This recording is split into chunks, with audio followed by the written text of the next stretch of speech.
ก็เป็นชาวบ้านเราก็ต้องจ้างนะฮะให้แล้วคราวนี้เราก็ทำด้วยความที่มันระเบิดบางส่วนนะฮะมันก็เป็นน้ำตกไหลมาเลยปรับพื้นที่ให้มันเป็นน้ำตกซะทำแอ่งนะฮะเพื่อที่จะมีเอาไว้ใช้ต่อไปก็เป็นโครงการเล็กๆนะฮะที่พระอาจารย์เจ้าอาวาสท่านก็บอกเดี๋ยวเอาผ้าพลาสติกคลุมไว้รองข้างล่างไว้ใหม่เพื่อที่จะรองน้ำเอาไว้เพราะว่าผมไม่แน่ใจว่าเดือนเมษามันจะแห้งไหมแต่ตอนนี้น้ำยังแรงอยู่ก็ถือว่าใช้ได้นะครับตรงนั้นแหละแล้วก็พอดีผมจะทำสะพานเอาไว้เผื่อนักท่องเที่ยวหรือว่าใครที่เขามาพักผ่อนนะฮะหรือว่าจะนั่งทำคอมพิวเตอร์นะเพราะเดี๋ยวอาจจะต้องติดตัวกระจายสัญญาณเพื่อให้เขามานั่งผ่อนคลายอารมณ์เล็กน้อยนะฮะถ่ายรูปได้แค่นั้นจะให้เขามานั่งตรงนี้ไม่ใช่หรอกครับเพราะเขาต้องเดินขึ้นดอยนะหรือว่าลงดอยมาเป็นจุดรอรถอะไรอย่างเงี้ยฮะแค่นั้นก็นี่แหละฮะยกไปจะทำสะพานมันตีหน้าพัวเลือดเลยผมแบบเฮ้ยช่างมันเถอะคือผมบอกแล้วผมเป็นคนที่ไม่ค่อยถนอมหน้าผู้ชายผมเป็นผู้ชายที่เป็นผู้ชายนะไม่ค่อยหน้าตัวเองมันจะเป็นยังไงมันจะพังมันจะโดนกรีดมันจะโดนตีนะฮะหรือว่ามันจะฉีกตรงไหนเนี่ยมันก็คือหน้าแล้วก็ให้ทำไงถ้าจะต้องไปทาหน้าให้มันเนียนผมว่ามันฝืนธรรมชาติความเป็นผู้ชายมันหายนะฮะมันกลายเป็นคนเจ้าสำอางคืออันนี้ถ้าน้องๆรุ่นใหม่ไม่มีปัญหาหรอกอันนี้ก็คือเป็นสิทธิของน้องแต่ว่าคนรุ่นเก่าๆอย่างพวกพี่เลียวไงฮะคำว่านักเลงเนี่ยคือแกกับข้าตัวอันนี้คือเขาเรียกของแท้ก็คือเขาเรียกนักเลงของจริงแต่สมัยนี้ไม่ใช่คนเดียวแล้วก็ถูกลุมแล้วก็วิ่งหนีอันนี้เขาเรียกตีหัวเข้าบ้านนะอันนี้เขาเรียกว่านักเลงปลอมๆนะในสมัยนั้นในสมัยพี่เลียวคือตัวนะฮะแล้วก็ผู้ชายนะฮะไม่จำเป็นต้องสำอางเมื่อก่อนนี้ก็ใช้แค่โฟมล้างหน้าฟืดพอไปแล้วฮะก่อนรุ่นพี่เลียวก็จะเป็นตันโจติ๊กปาดหัว หัวมันนะฮะกางเกงขาบานๆในสมัยก่อนนะแต่ผมไม่ใช่นะนั่นแหละก็ของเราเป็นอะไรที่สมบุกสมบันทำงานก็คือทำเหงื่อออกก็ปาดล้างหน้าจบแค่นั้นเอง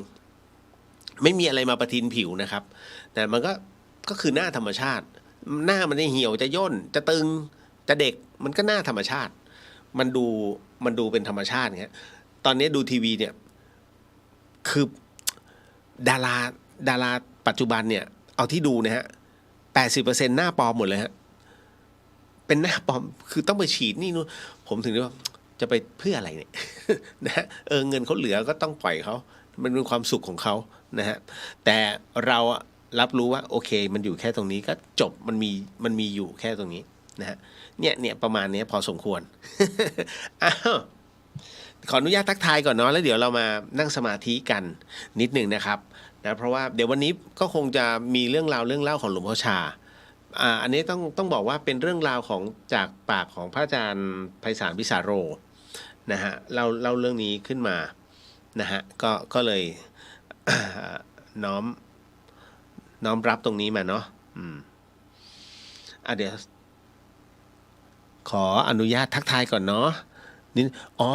วันนี้ไปทำป้ายชื่อสำหรับติดไปเป็นจะติดอ่างทำไมเนี่ยเป็นแผ่นทองเหลืองนะฮะเพื่อที่จะติดตรงหน้าต่างอุโบสถอย่าลืมสิทำบุญแล้วเนี่ยผมต้องทวนให้เสมอตอนนี้หน้าต่างเนี่ยยังไม่มาเดี๋ยวผมพยายามจะให้เขามาติดมาภายในสัปดาห์เนี้ยนะฮะก็จะติดป้ายชื่อไปด้วยเป็นแผ่นโอ้โหแพงมาก 2,900 ต่อแผ่นนะฮะแต่ว่ามันขนาด60คูณ20ซึ่งมันจะใหญ่ก็เลยบอกโอ้โหสู้ไม่ไหวครับขอลดสเกลลงหน่อย ก็ลดลงมานะฮะก็เหลือ1,200 1,200นะฮะแล้วก็จะลดไม่ได้แล้วก็เลยโอเคเอาตามนะจึงเป็นที่มาที่ไปวันนี้โหหมดเยอะเว้ย มาจำเขาไปก่อน 3,000 กว่าบาทนะฮะเดี๋ยวขออนุญาตนะครับเอาทักทายตรงนี้ก่อนลืมคุณนัทสวัสดีค่ะทิศเลียสวัสดีครับผมนะฮะแล้วก็มาถึงตรงนี้บ้างโอเคสวัสดีครับพี่เลียสวัสดีครับอาจารย์เคนะเป็นไงบ้างสบายดีใช่ไหมเมื่อไหร่นะเจอก็บอกนะฮะโอ้โหถ้าจะนานปลายปีนะ15 กันยาเห็นว่าไปวิ่งกันไม่ชวนพี่ แมนสวัสดีครับพี่เลียสวัสดีครับผมนะครับแล้วก็มาปั๊มแปมสวัสดีค่ะพี่เลียสวัสดีค่ะนะพี่สุวรรณยาสวัสดีค่ะสวัสดีครับพี่นะฮะคุณจินชาซินเจียช่วยอีซินนี่หัวใช้อ่างเปาบุญตัวกายค่ะคุณเลี้ยวโอ้น่ารักมากโอ้วันนี้เนาะตรุษจีนนะฮะก็ซินเจียยุอีซินนี่หัวใช้ทุกท่านนะครับโอ้โหนะฮะคุณนัทศรีสวัสดีครับพี่สวัสดีครับนะฮะคุณวิทยาสวัสดีค่ะคุณเลี้ยวสวัสดีครับนะฮะคุณจินชาขอให้คุณเลี้ยวหายหน้าเลือด ไวๆนะคะหน้าเลือดไหลฮะ โอ้ถ้าหน้าเลือดนี่จบเลย นะฮะ มันก็บวมอ่ะตรงเนี้ยบวมนะฮะ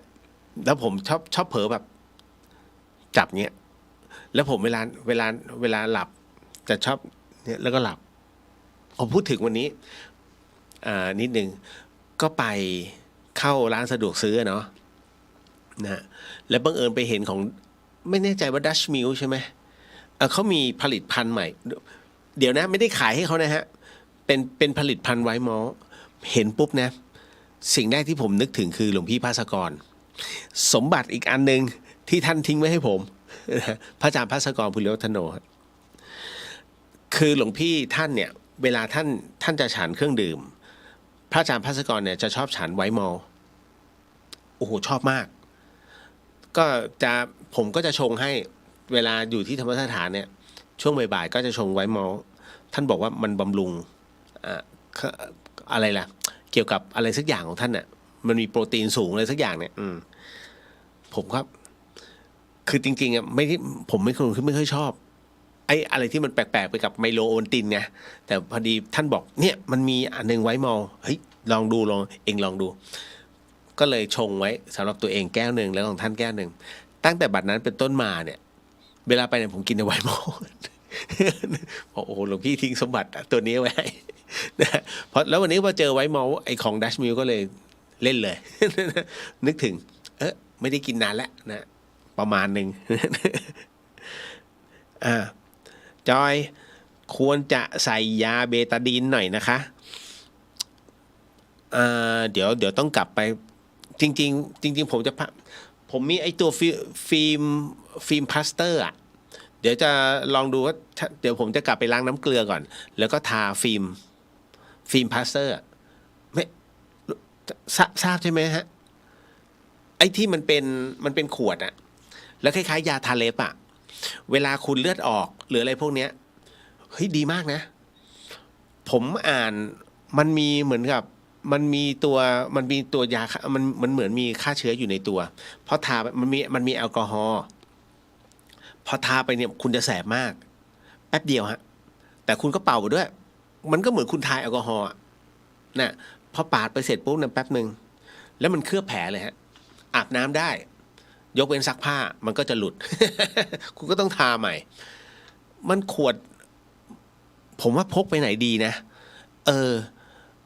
ขวดนึงรู้สึก200 กว่าบาท200ก็แต่คุ้มนะถ้าคุณซื้อพลาสเตอร์มันขายเป็นชุด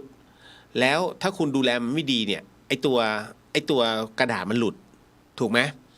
พอกระดาษหลุดเสร็จปุ๊บเสียเลยไอตัวหนึบมันไม่ติดแล้วไอเนี่ยผมว่าเวิร์กรู้สึกจะทำ2 ยี่ห้อมีเบตาดีนอันนึงแล้วก็มีอีกอันนึงจำชื่อไม่ได้ นะก็ทาอยู่ผมจะพกเอาไว้แต่วันนี้จริงๆอยู่ที่ห้องพัก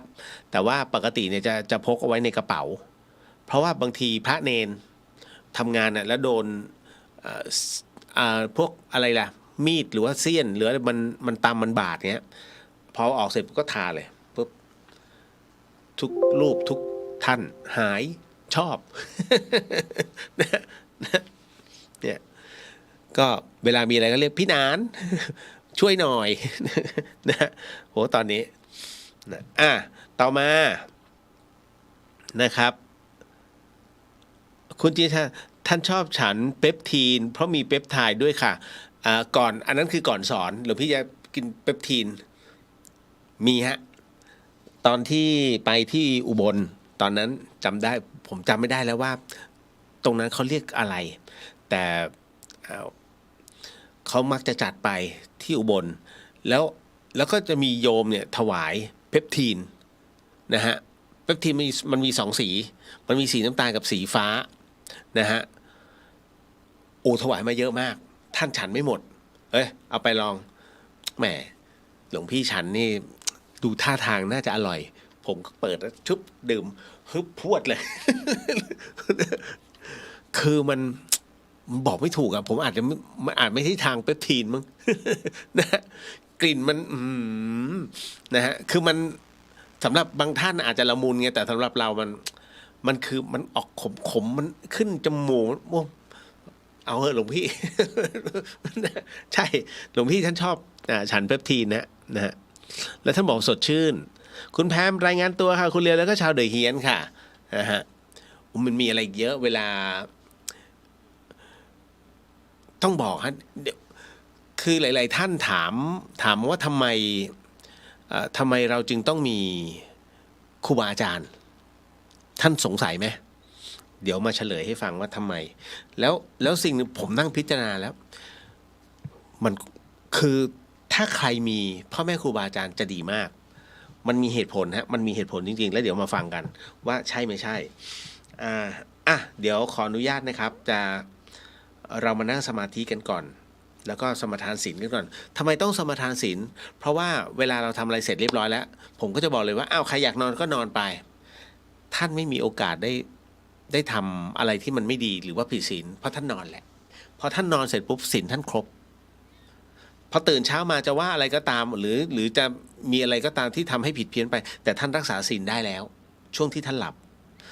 จริงๆตรงนี้ถ้าเราเป็นผู้ที่ยึดมั่นในศีลได้ก็จะดีแต่ผมเชื่อมั่นว่าเรานั้นผู้ที่ยังอยู่ในโลกธรรมต่างๆเนี่ยฮะที่มันมีผลกระทบทั้งหมดทั้งมวลเนี่ยมันยังทำไม่ได้เพราะฉะนั้นเราเอาช่วงนอนเป็นหลักก็พอนะฮะขออนุญาตนะครับเดี๋ยวผมขออนุญาตเป็นตัวแทนนะฮะของท่านในเรื่องของการ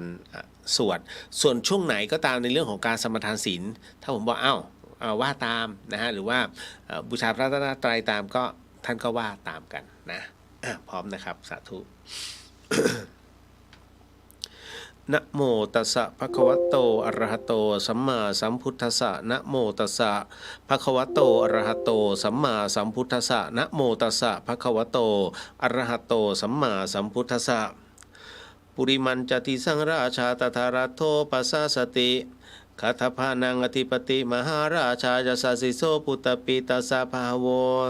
ธรรมานา มหาพลายทิมันโตชุติมันโตวันวันโตยสัทธินโนโมธรรมานาทังสุทักขินันจติสังราชาวิรุโหตปัสสะสติอุมภาทานังอธิปติมหาราชา